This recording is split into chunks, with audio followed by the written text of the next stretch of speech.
passou enfrentando o Covid. E eu e a Isabela, e provavelmente as crianças também, enfrentamos durante esses últimos dias. Graças a Deus, saímos já do período de recuperação, com a graça do Senhor, com a proteção do Senhor, e estamos aqui de pé novamente para servi-lo. Assim como nós, eu sei que, como o pastor Faleiros disse, outros irmãos estão enfermos. O pastor Cacá e o pastor Carlos estão enfrentando enfermidade, a Lete com Covid, outros irmãos com Covid.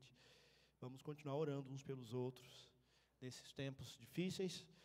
Mas que bom, e eu fiquei muito feliz, porque todas as músicas do louvor enfatizavam o nosso Senhor Jesus, a nossa esperança, o nosso Salvador. E cantamos, inclusive, o nosso desejo de que Ele volte. E vai ser tão bom, não vai ser, meus irmãos? Naquele dia em que nós estaremos para sempre com o Senhor. Vai ser maravilhoso, vai ser um conforto, um consolo. O Senhor vai se dirigir aos seus servos e vai dizer: servo bom e fiel, foste fiel no pouco, sobre o muito te colocarei, entra para o descanso do teu Senhor. Essas palavras, e por essas palavras vale a pena viver por elas. Não tem nenhum elogio do chefe, ou de um cônjuge, ou de um amigo, ou de qualquer outra pessoa nesse mundo que vai ser melhor do que essas palavras do nosso Deus para nós. Bem-vindos ao reino, bem-vindos ao descanso. Glória a Deus.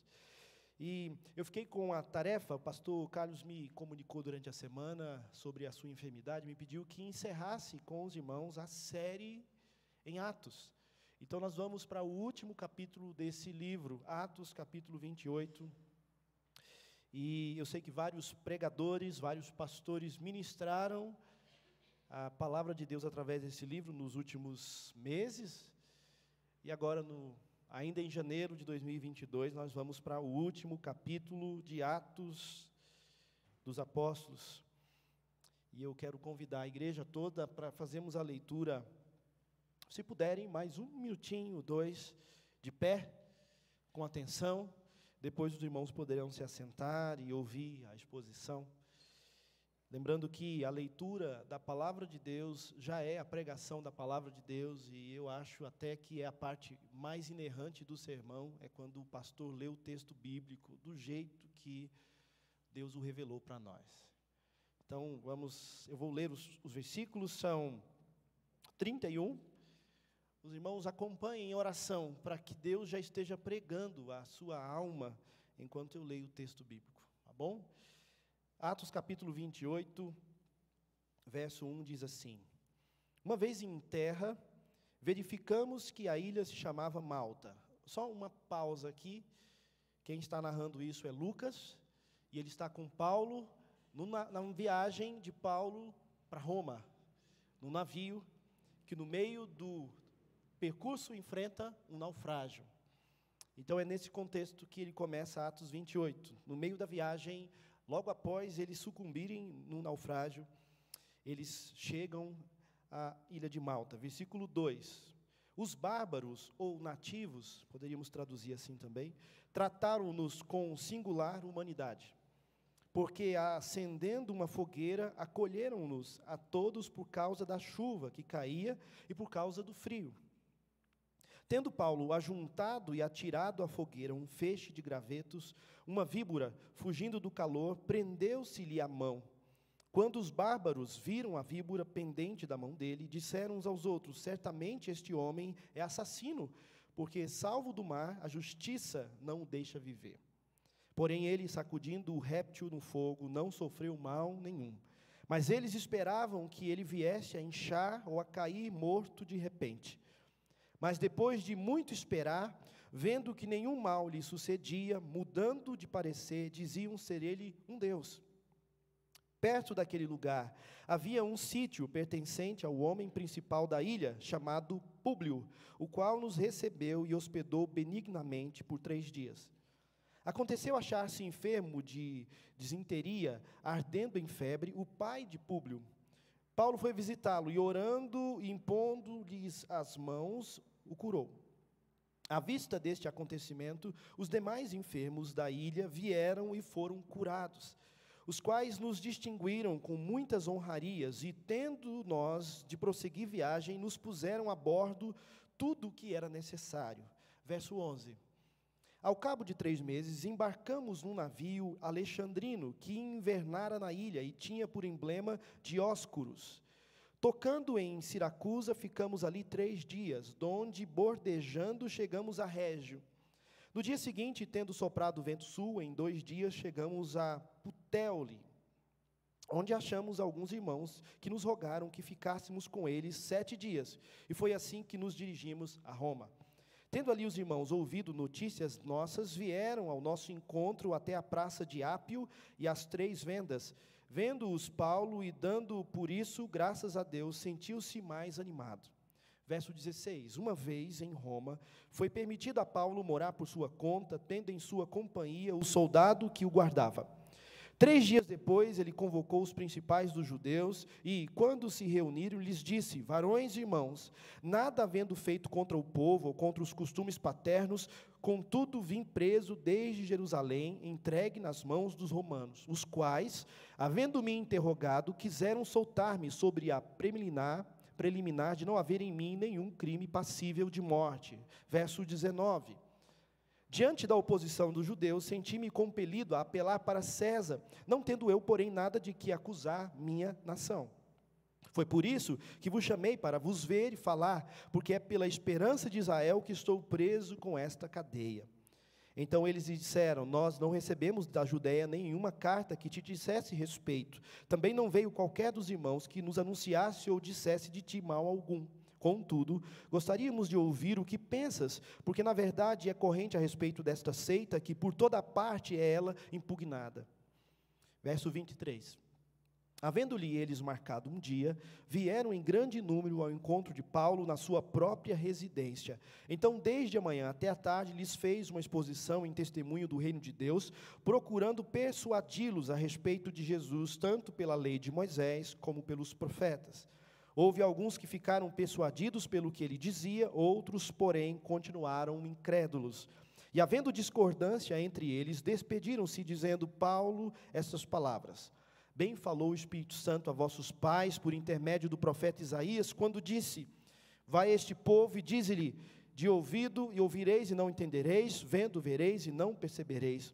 Porquanto o coração deste povo se tornou endurecido, com os ouvidos ouviram tardiamente, fecharam os olhos, para que jamais vejam com os olhos, nem ouçam com os ouvidos, para que não entendam com o coração, e se convertam e por mim sejam curados. Tomai, pois, conhecimento de que esta salvação de Deus foi enviada aos gentios, e eles a ouvirão. Ditas essas palavras, partiram os judeus, tendo entre si grande contenda. Verso 30. Por 2 anos permaneceu Paulo na sua própria casa, que alugara, onde recebia todos os que o procuravam, pregando o reino de Deus, e com toda a intrepidez, sem impedimento algum, ensinava as coisas referentes ao Senhor Jesus Cristo. Vamos orar mais uma vez? Nos colocamos diante de Ti nesta noite, ó Deus, a Tua palavra santa foi aberta. Lemos com os olhos, com a mente, com a boca agora, mas só o Teu Espírito pode abrir o nosso coração. Pedimos a ação dEle em nós. Prepara a nossa alma, o nosso coração para ser terra boa, para receber a semente da Tua palavra. Que a gente volte para casa, ó Deus, com aquilo que o Senhor quer que guardemos, e com os desafios que o Senhor tem para a nossa vida, para as nossas almas, em nome de Jesus. Amém? Os irmãos podem sentar. A gente tem aqui então o final da carta, e no final dessa carta, nós temos o finalzinho da viagem de Paulo para Roma. E no capítulo 27, a gente, voltando um pouquinho, vê que ele comparece diante de Festo, lá em Jerusalém. Os romanos não viam nele crime algum, mas os judeus sim. Então Paulo apela para César. Ele recorre de um direito que ele tinha, e ele então usa esse direito para que, através dessa oportunidade de ir até Roma e prestar um depoimento de uma defesa diante do imperador, ele pudesse ter a oportunidade de ir para lá.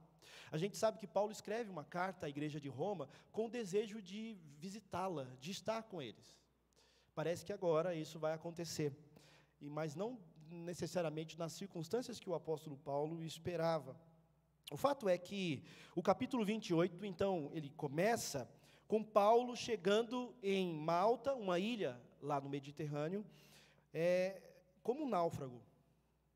Ele chega agarrado às tábuas, junto com os outros 266 que faziam parte daquele navio. Nenhum morreu, e todos eles chegam agarrados em tábuas ou nadando até a costa da ilha de Malta. Foi assim que o apóstolo Paulo chega a essa ilha, como um náufrago, ali um sobrevivente. E eu não sei vocês, mas alguém aqui já nadou assim, na beira-mar, na chegada do mar, despontando na costa ou despontando na praia? Alguém já enfrentou isso aí? Não? Ninguém? A gente é goiano, é difícil, né? A maioria aqui. Nem as ondas do Rio Araguaia, ninguém também? Aí, né? Já fez, o de pastor Diego ali, o pastor Phil, né? Estão aqui com a gente hoje, eles já enfrentaram. Eu também já me arrisquei em fazer isso. E agora, minha vontade é pegar uma boia, passar pelas ondas e nadar uns 4, 5 quilômetros lá para dentro, depois voltar, né? Uma hora, se der certo, eu faço isso. Vamos esperar o mar chegar em Goiás primeiro, né? Para a gente fazer. Muito bem, o fato é que Paulo chega em Malta como um náufrago, agarrado aos destroços de um navio. Depois, a gente vai ver, como a gente leu aqui, a narrativa de Lucas, Paulo chegando em Roma, como um prisioneiro acorrentado, escoltado por soldados.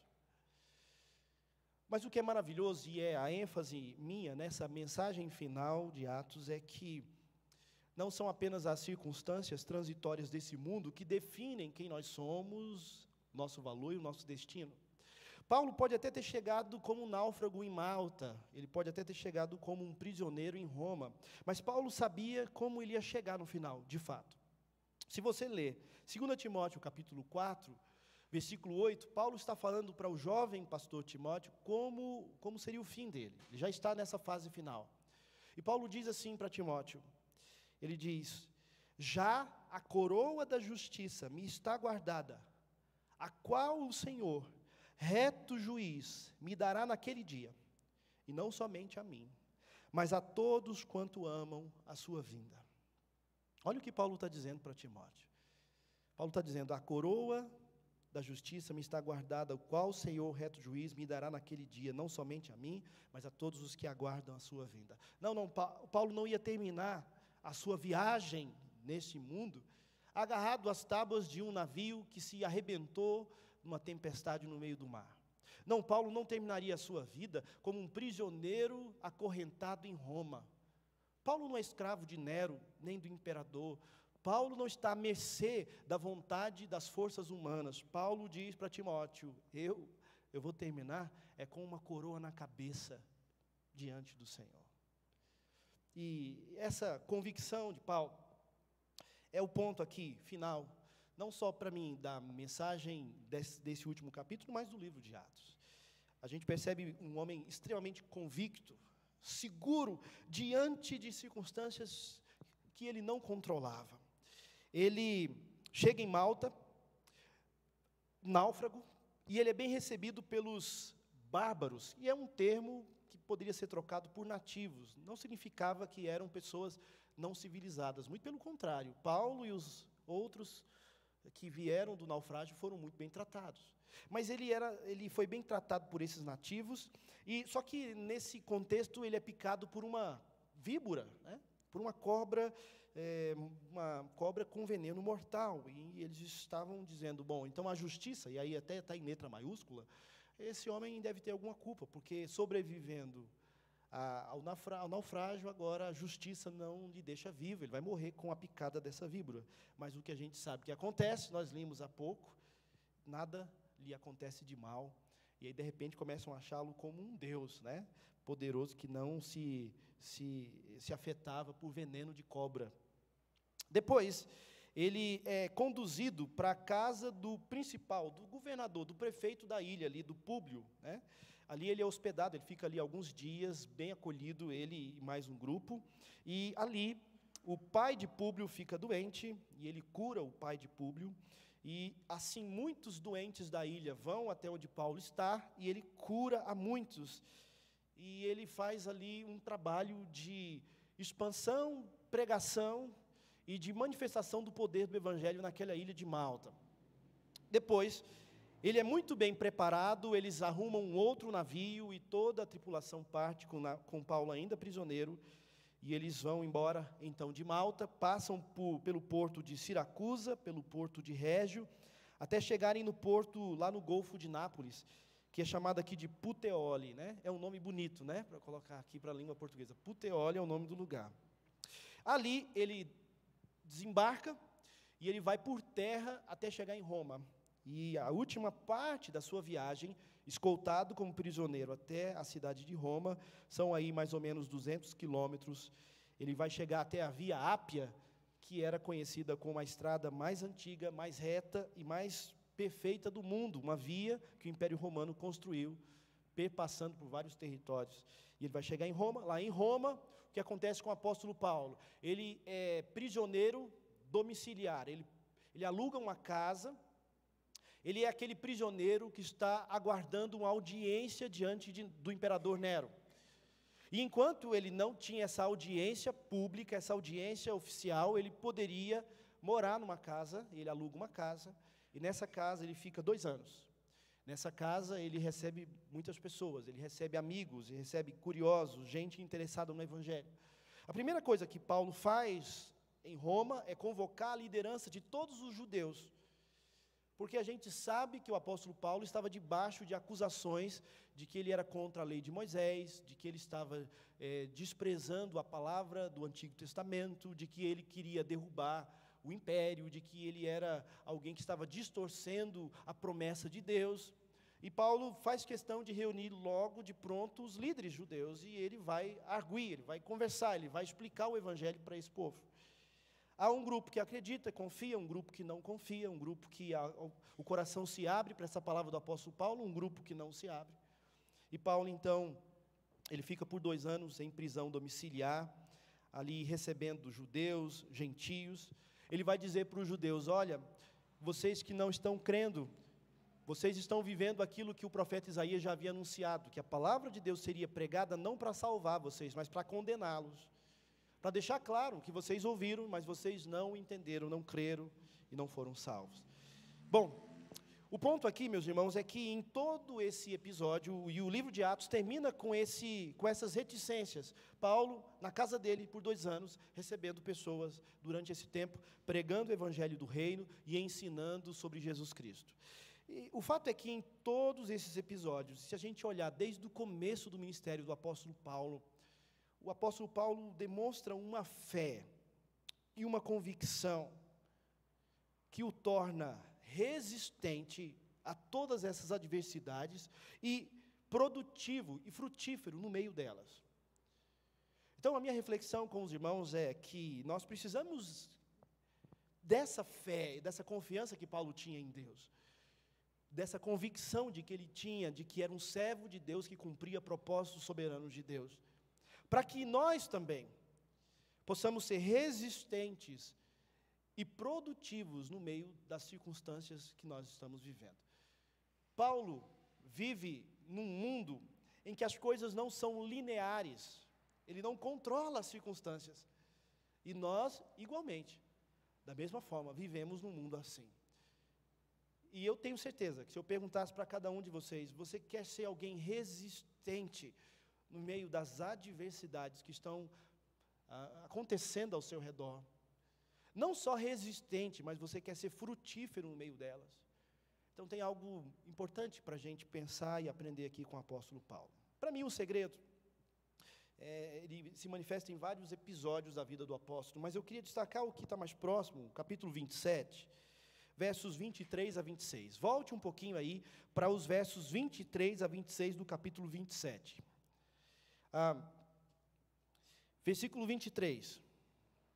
Veja que o navio estava de tal forma a ponto de sucumbir, que a tripulação do navio, as 266 pessoas do navio, não comiam mais, estavam desesperadas.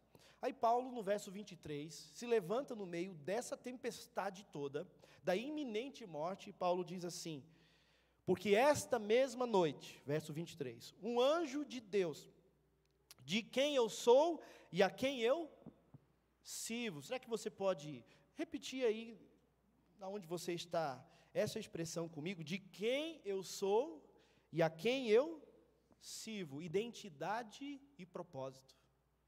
De quem eu sou e a quem eu sirvo. Esteve comigo, dizendo: Paulo, não temas, é preciso que compareças perante César, e eis que Deus, por sua graça, te deu todos quantos navegam contigo. Portanto, senhores, tende bom ânimo, pois eu confio em Deus, que sucederá do modo porque me foi dito, porque é necessário que vamos dar a uma ilha. Vejam a coragem do apóstolo Paulo de se colocar de pé diante de 265 homens com medo, a ponto de se matarem, ali de jogarem, eles queriam jogar os prisioneiros ao mar. E Paulo, com coragem, se levanta, mostra a sua fé e convicção e diz: o Deus de quem eu sou e a quem eu sirvo esteve comigo e me disse que nenhum de nós vai perecer. Não tenham medo. Paulo tem uma confiança e uma convicção que o leva a produzir frutos no meio dessa situação toda. O fato é que esses 266 da tripulação, dos prisioneiros, acreditam ou descansam temporariamente nessa palavra do apóstolo Paulo, e eles voltam a comer, e há um momento ali de revigoramento, de revigor, durante a tempestade. A vida do apóstolo Paulo é um exemplo para nós. Paulo, ele nos mostra que nós podemos não só resistir às coisas difíceis que estão acontecendo ao nosso redor, mas não apenas sermos passivos e pacientes no meio delas, mas produzimos frutos. Não é só aguentar o fogo, é produzir algo bom no meio dele. É tirar no meio das cinzas coisas boas, das trevas, luz, da morte, vida. É tirar do meio das tragédias e das dificuldades, oportunidades. É enxergar portas abertas no meio das tempestades. Essa é a grande lição para nós. Esse é o desafio que eu entendo que o livro de Atos traz para a gente. A fé e convicção do apóstolo Paulo o levou, e aqui eu tenho dois pontos de reflexão com os irmãos.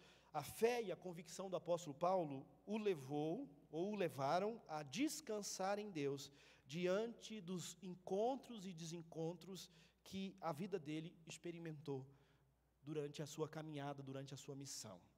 Encontros e desencontros. Ele não havia programado, meus irmãos, passar pela ilha de Malta. Não estava no itinerário do apóstolo Paulo. Ele não planejou aquilo.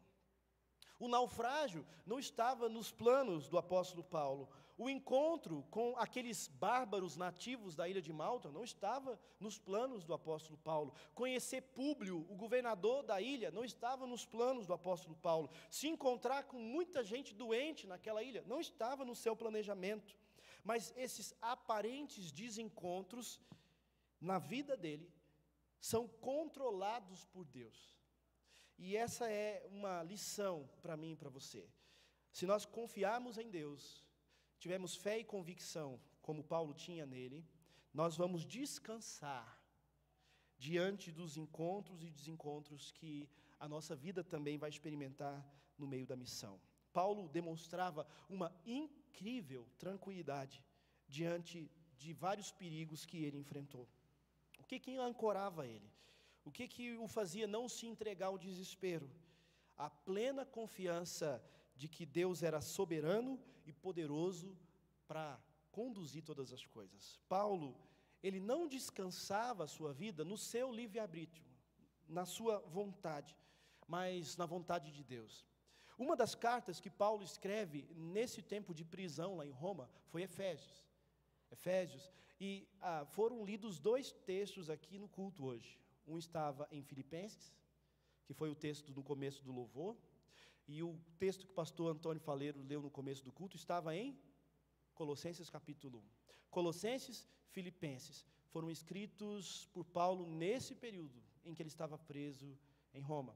E em Efésios, uma carta também da prisão, Paulo vai dizer lá no capítulo 1, versículo 5, que Deus faz tudo conforme o beneplácito da sua vontade. E no verso 11, Paulo vai dizer: Ele cumpre os seus propósitos, aquele que faz todas as coisas conforme o conselho da sua vontade. O apóstolo Paulo nos ensina algo muito importante. Teologia é importante. Você pode ter ouvido por aí que teologia não é importante. Mas teologia quer dizer aquela apreensão, aquele entendimento que você tem sobre Deus. Se você tem um entendimento errado sobre Deus, isso vai afetar a forma como você vive. Teologia é importante. Paulo tinha a teologia da soberania de Deus sobre a sua vida, em que mesmo ele não conseguindo controlar as circunstâncias, ele cria num Deus que controla todas as circunstâncias. Paulo, ele aprendeu a lidar com as tribulações, porque ele tinha uma teologia que confiava plenamente no poder e na vontade e nos propósitos de Deus. Ele não apenas ensinava a soberania de Deus nas suas cartas, ele vivia e experimentava essa soberania na sua vida. A qualidade da nossa teologia é importante, porque a gente vai viver de acordo com ela. Veja um exemplo: se você tiver uma concepção de que Deus é um Deus que faz tudo o que você quer, você vai agir como um bebê mimado, ressentido, que nunca está contente, nunca está satisfeito e nunca está em comunhão com Deus.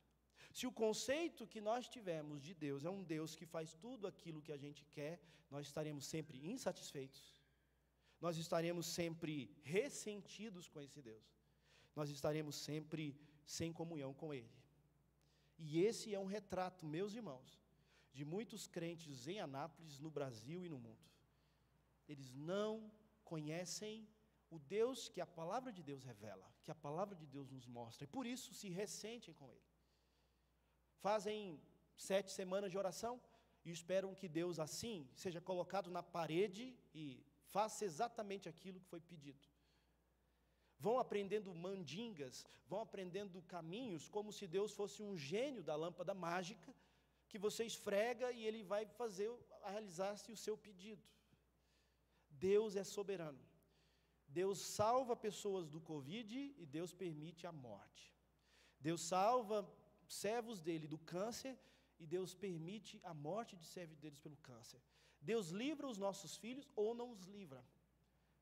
Deus nos deixa vivo, ou se Ele entender que é melhor para a sua glória que nós partamos, Ele vai nos levar. Deus é soberano. Deus não promete que a gente não vai estar em barcos que naufragam, que nós não vamos passar por tribulações.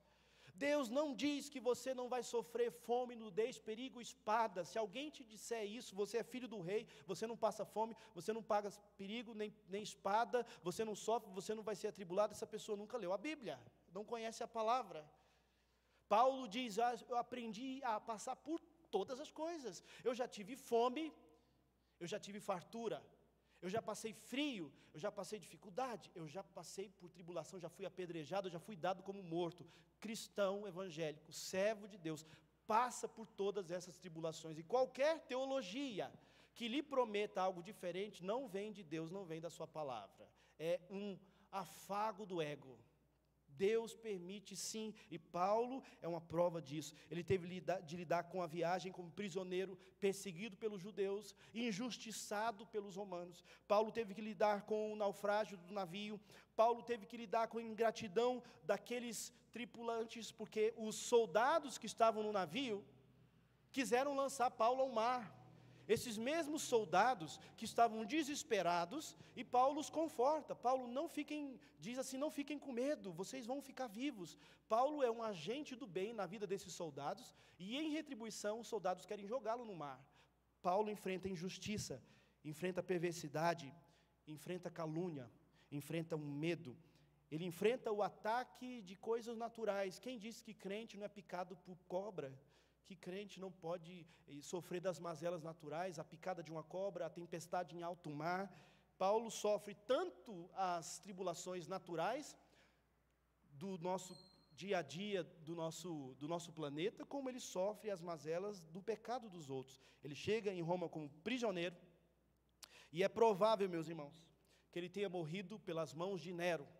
Ele vai ficar 2 anos preso em Roma, depois ele experimenta uma temporária liberdade. É provável que nesse tempo ele tenha feito uma 4ª viagem missionária, mas o fato é que ele vai enfrentar o martírio, porque Deus disse para ele que ele iria enfrentar.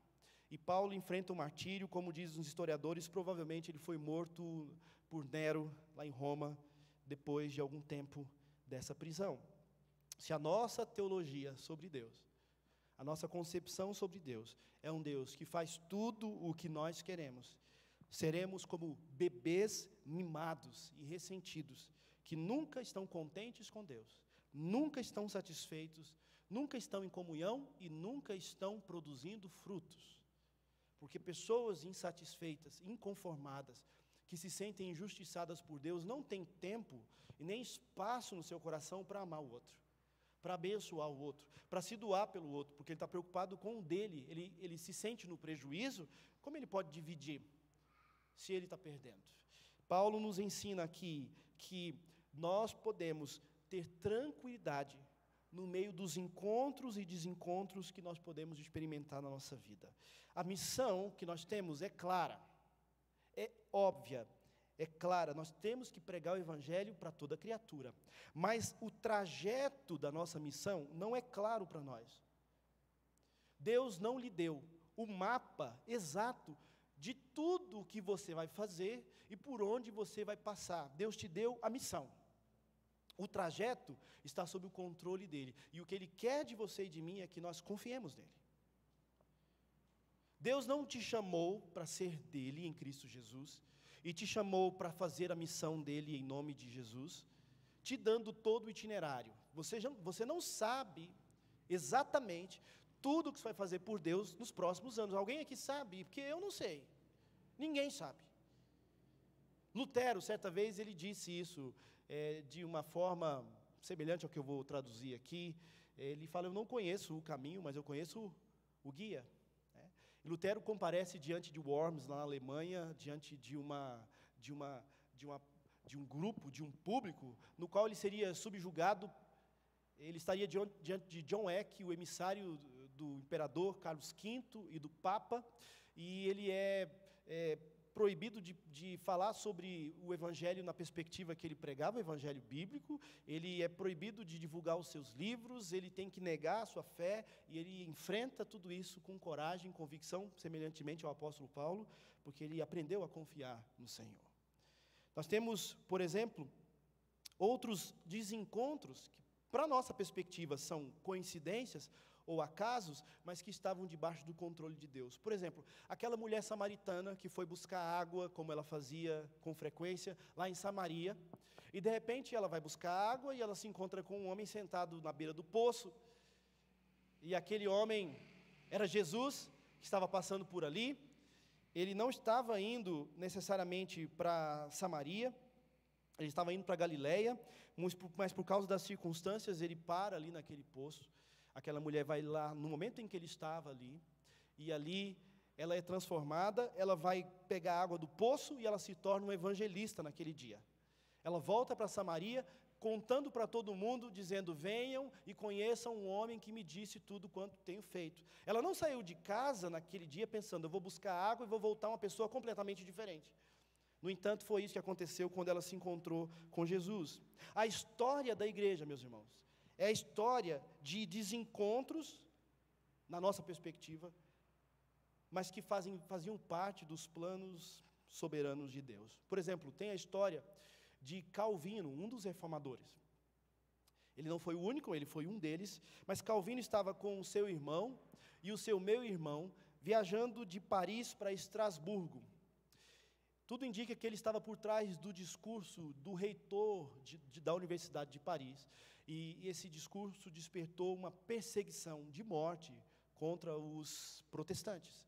Calvino, então, ele decidiu sair de Paris e ir para uma cidadezinha na Alemanha, onde ele esperava ter tranquilidade para escrever livros, para viver uma vida tranquila, dos seus estudos. Ele era um homem que amava os estudos, a leitura. Só que, por causa dos exércitos de Francisco I e do imperador Carlos V, ele e as manobras que esses exércitos estavam fazendo, ele precisou mudar o curso da sua viagem até Estrasburgo e parar numa cidadezinha chamada Genebra, na fronteira entre a França e a Suíça. Ele passou por ali por acaso, era só para esperar ter tranquilidade para chegar até Estrasburgo. Ele vai ser um escritor, ele vai ficar tranquilo em Estrasburgo, ali ele vai ser um pastor, ele vai escrever os seus livros. Era isso que estava nos planos dos encontros de Calvino. No entanto, em Genebra, Guilherme Farel, que era o reformador da cidade, faz um apelo para Calvino: você precisa ficar aqui, você precisa me ajudar a pastorear e a evangelizar essa cidade, a fazer a reforma aqui, e faz um apelo, e faz um desafio, e diz que a ira de Deus trovejou através de Farel, e Calvino, então, entendeu que precisava ficar ali, e ele vive uma história com Genebra, que ele nunca imaginava que viria. Ele seria o reformador daquela cidade. Parecia um acidente de percurso, parecia apenas uma força do acaso, um desencontro. Assim como Paulo passar por Malta, ou Paulo chegar em Roma como um náufrago, mas não era um desencontro. Era o controle soberano de Deus, conduzindo a vida de Calvino para cumprir os seus propósitos. Dr. Robert Calley, um dos nossos primeiros aqui no Brasil.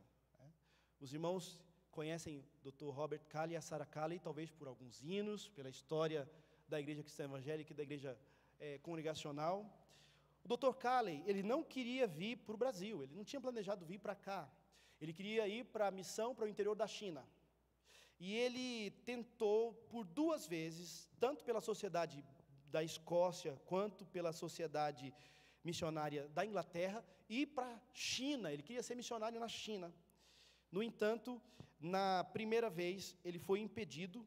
A sociedade escocesa não priorizava naquele momento o evangelho para a China, então não o enviou para a China.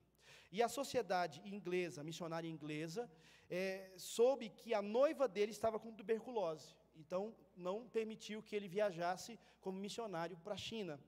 Dr. Robert Calley, então, foi trabalhar na Ilha da Madeira, clima tropical, e a sua esposa, a noiva que depois se tornou esposa, de fato morreu, e ele voltou para a Escócia. Lá na Escócia, ele conheceu a Sarah Calley, eles se casaram, e uma de suas ovelhas da Ilha da Madeira pediram para ele visitá-las lá nos Estados Unidos. Ele foi para os Estados Unidos. E quando ele estava nos Estados Unidos, ele encontrou um livro, e nesse livro que ele lia, ele leu a história sobre o Brasil, de um missionário metodista que viveu alguns anos no Brasil, entre 1837 e 1842. Quando ele leu a história desse missionário metodista no Brasil, o coração dele ardeu, o coração de Sarah Calley ardeu, e esses dois vieram para o Brasil, e são um dos nossos primeiros missionários, que aqui frutificaram tanto. E se hoje a Igreja Cristã Evangélica, a Igreja Congregacional é o que é, são o que são, também foi graças à instrumentalidade desses dois missionários. Foi coincidência? Foi acidente? Foi por acaso? Talvez para nós, para a nossa ótica, mas não para o controle de Deus. Os desencontros, os acidentes, os problemas, as tempestades, os naufrágios, as picadas de serpente, as enfermidades, as traições, as calúnias, os problemas, os conflitos, da nossa ótica humana limitada, são uma bagunça que a gente não consegue controlar. Mas nós temos um Deus soberano, que coordena e harmoniza todas as coisas para que os seus propósitos sejam cumpridos. E glória a Deus por isso, meus irmãos. Esse é o nosso Deus. No meio dos encontros e desencontros do caminho, Deus sempre nos abençoa. Veja o apóstolo Paulo, apesar de toda essa luta que ele vive, ele nunca ficou sozinho. Paulo foi acompanhado por Lucas durante toda a viagem. Paulo foi ouvido pelos 266 tripulantes daquele navio. Paulo foi bem tratado pelos bárbaros de Malta. Paulo foi bem tratado por Públio, o governador da ilha. Paulo foi bem acolhido pelos irmãos lá naquela última cidade em Puteoli. Paulo foi bem acompanhado pelos irmãos. Quando ele estava chegando nas terras da Itália, uma comitiva vai até o encontro dele, e aqui no verso 15 do nosso capítulo final, Paulo diz que ficou animado e confortado diante do encontro desses irmãos.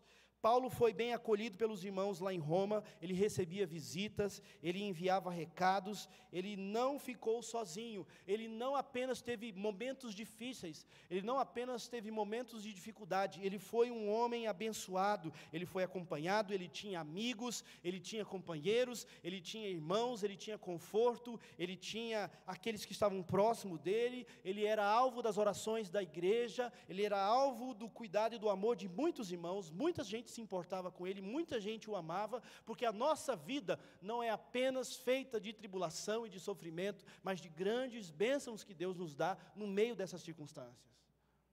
E John Piper diz num dos seus livros que, quando Pedro fala assim para Jesus: Jesus, nós deixamos tudo para te seguir, e aí o que vai ser de nós?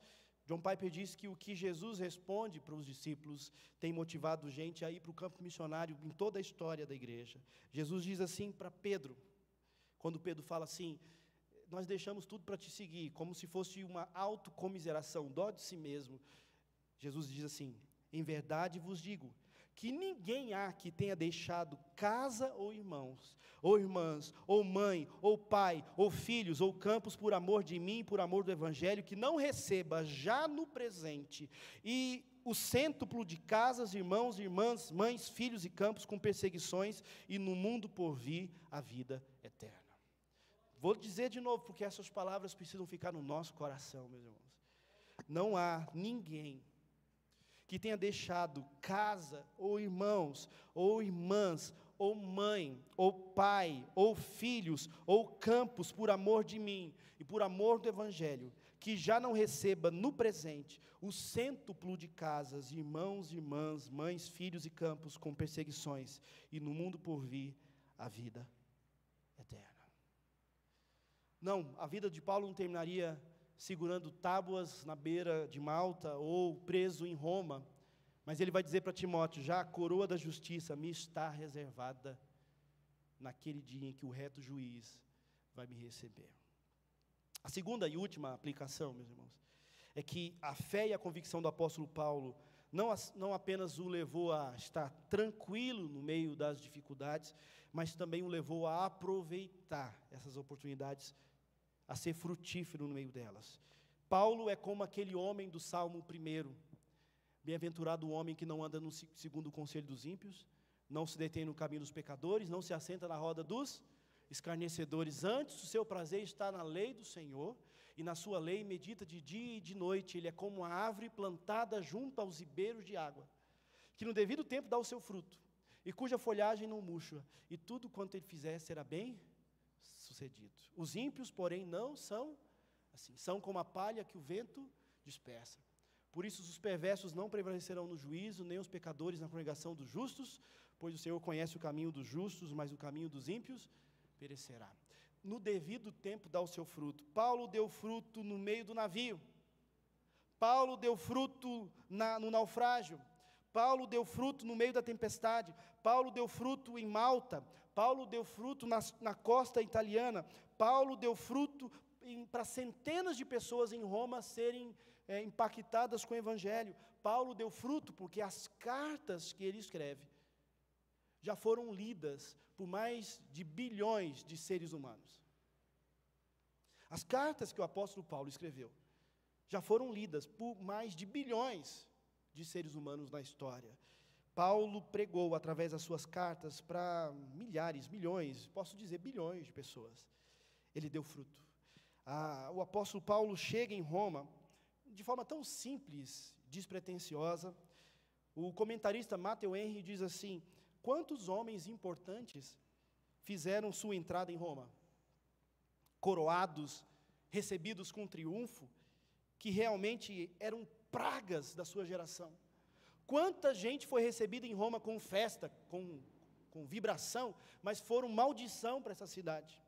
No entanto, aqui jaz um homem que faz a sua entrada em Roma, acorrentado e vencido como um pobre prisioneiro, que era e foi certamente a maior bênção de Deus para aquela cidade. Esse pensamento, essa compreensão, deveria fazer a gente odiar um pouquinho mais o mundo do jeito que ele é e nos apegarmos mais ao Senhor. O apóstolo Paulo foi uma bênção, não só para a cidade de Roma, mas para o mundo inteiro com o seu ministério. Aqui o texto, no final do capítulo 28, diz que logo que ele chega, ele reúne os judeus, como eu disse para os irmãos, ele quer prestar contas do seu ministério para essa liderança.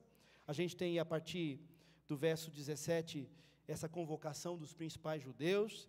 Ele, então, prega o evangelho para eles, ele explica que ele não tinha culpa nenhuma, que ele não estava indo contra César, nem contra a nação de Israel, que isso eram falsas acusações. Ele explica, inclusive, que se não fosse o apelo que ele fez a César, ele nem teria sido preso ou conduzido até Roma. Mas ele entende, veja aí, meus irmãos, no verso 20, foi por isso que vos chamei para vos ver e vos falar, porque é pela esperança de Israel que estou preso com esta cadeia. Ele entende, meus irmãos, ele faz uma leitura das coisas que acontecem na vida dele, a partir dos propósitos de Deus. Vocês se lembram de mais alguém na história bíblica que também diz isso para os seus irmãos? Quem se lembra lá no Antigo Testamento, de alguém que viveu uma história muito difícil, e quando ele se encontra com seus irmãos, ele diz, não, foi para cumprir os propósitos de Deus que eu vivi tudo isso que eu vivi. Quem foi? José. Foi vendido. Olha só como a gente precisa entender essa teologia, essa compreensão de Deus nas nossas vidas. Tinha culpa dos irmãos de José de vendê-lo como escravo. Tinha a ação e o arbítrio dos mercadores que venderam José para Potifar. Tinha o pecado de Potifar, da sua mulher e daquele povo, que levou José para a prisão. Tinha lá as circunstâncias, os encontros da prisão que o levou para a presença de Faraó. Tem uma série de acontecimentos na vida de José que a gente vai dizer, isso aí foi tudo a ação dos homens. Mas José entende o que nós precisamos entender. Por trás dos movimentos dos homens, Deus estava fazendo os seus movimentos soberanos e maravilhosos. Não tem, meus irmãos, nenhum ser humano que tire 1 centímetro de Deus do controle da sua vida e da minha. Não tem nenhuma circunstância, nenhum pecado cometido por você ou pelos outros, que tire de Deus o controle sobre todas as coisas. Não tem nada que tira de Deus o cetro do governo desse mundo. Ninguém tira ele do trono, é ele que está sentado no trono, ninguém senta no lugar dele. Ninguém bagunça aquilo que Deus organiza. A nossa capacidade de bagunçar as coisas jamais se comparará com a capacidade de Deus de organizar as coisas. Se você desorganiza o seu quarto, não pense que com isso Deus não está conduzindo a casa. Ninguém tira o controle de Deus. E até mesmo a ação de Satanás está debaixo do controle de Deus. Porque Jó foi vitimado pela maldade de Satanás, não foi? Jó foi vitimado pela ação do diabo. E Deus permitiu até um certo ponto, não deixou Satanás tirar a vida de Jó. Mas Jó perde os filhos, perde a saúde, perde os bens. Mas no final da carta, no final do livro de Jó, provavelmente o primeiro livro escrito que chegou até nós, Jó diz assim, nenhum dos planos de Deus pode ser frustrado. Nenhum dos teus planos, ele diz para Deus, pode ser frustrado.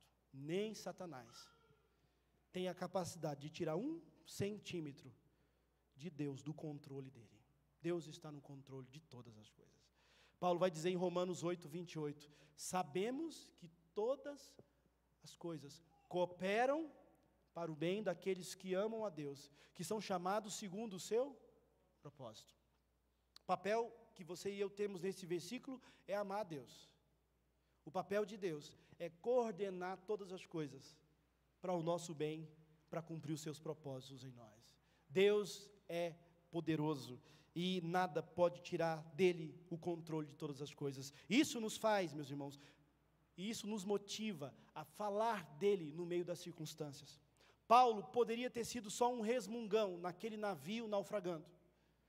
Paulo poderia ser só alguém reclamando da vida lá em Malta, porque estava ali como um náufrago numa ilha que ele não conhecia, passando frio, chegando na praia todo molhado, quase morreu afogado, e ele não tinha culpa, ele não tinha feito crime nenhum contra os judeus, nem contra os romanos. Paulo podia ter murmurado, Paulo podia ter reclamado, Paulo podia ter apontado o dedo para o céu e dito: Deus, você não está nem aí para mim, você não está cuidando de mim. Mas Paulo não tinha uma teologia da prosperidade, Paulo tinha a teologia da posteridade. Paulo não aprendeu que Deus é um Deus que dá tudo o que eu quero, mas é um Deus que me dá tudo o que eu preciso, e o que eu preciso é de Jesus, o que eu preciso é da eternidade, e Deus faz isso comigo e com você.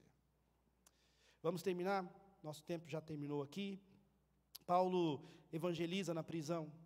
Diz o versículo 30 e 31, que ele permaneceu 2 anos naquela casa que ele alugou, recebia a todos que o procuravam, pregando o reino de Deus, e com toda a coragem, sem impedimento, ensinava as coisas referentes ao Senhor Jesus. Final. Será que nós estamos, meus irmãos, interpretando os acontecimentos, todos os acontecimentos da nossa vida, a partir dos propósitos de Deus, a partir de Cristo? Você tem buscado interpretar tudo o que acontece no Brasil, no mundo e na sua vida, a partir do olhar da palavra de Jesus?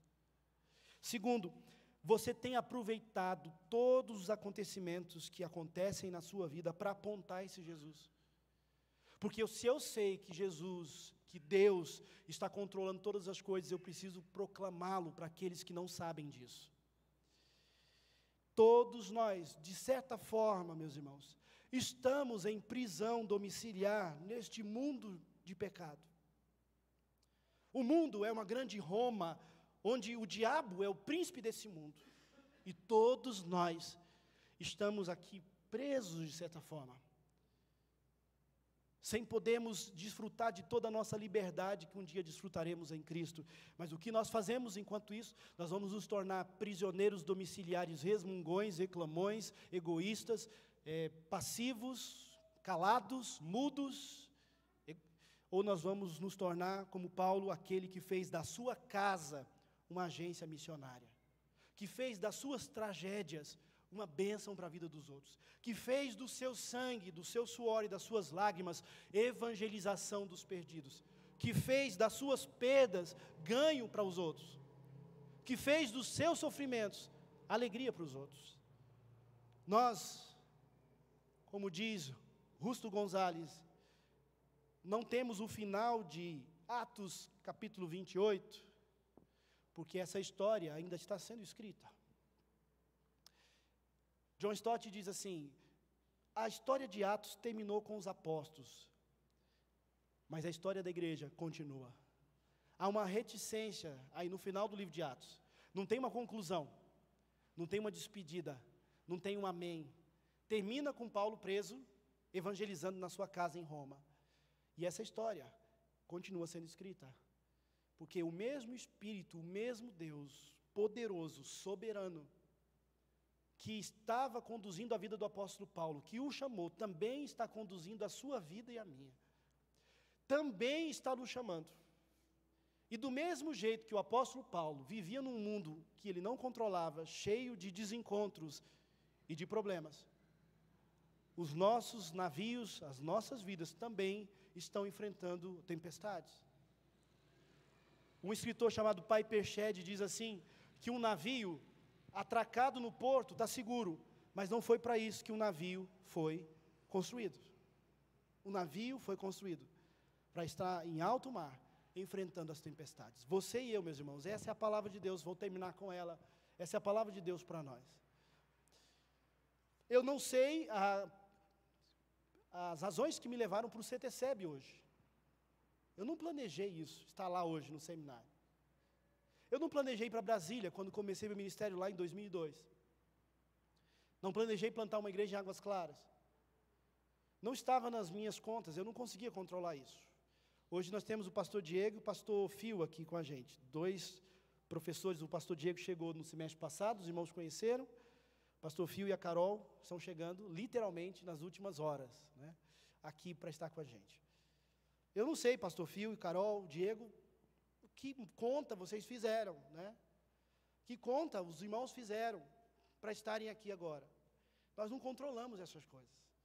Nós não conseguimos planejar isso, fazer toda a matemática. Ver o Érico aqui com a esposa ministrando louvor. Não estava na matemática de vocês essa previsão. Estava há um ano atrás?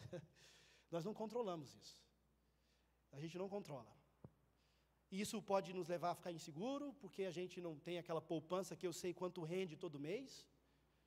Não é um título pré-fixado à vida do cristão. Não é como investir no tesouro direto, que você sabe quanto vai render cada mês. Não é assim que o pessoal fala? Servir o Senhor não é uma conta exata para nós. Mas qual é o conforto, meus irmãos? É uma conta exata para Ele. Para Ele não tem nenhum erro. Deus fecha a conta. Ele é o alfa e o ômega. O princípio e o fim. Ele controla todas as coisas, a sua vida e a minha. Confie nele. Confie no Senhor. Para ficar tranquilo diante das circunstâncias e frutificarmos. Darmos fruto. Abençoarmos a vida de muita gente. Feche os seus olhos. Vamos orar ao Senhor.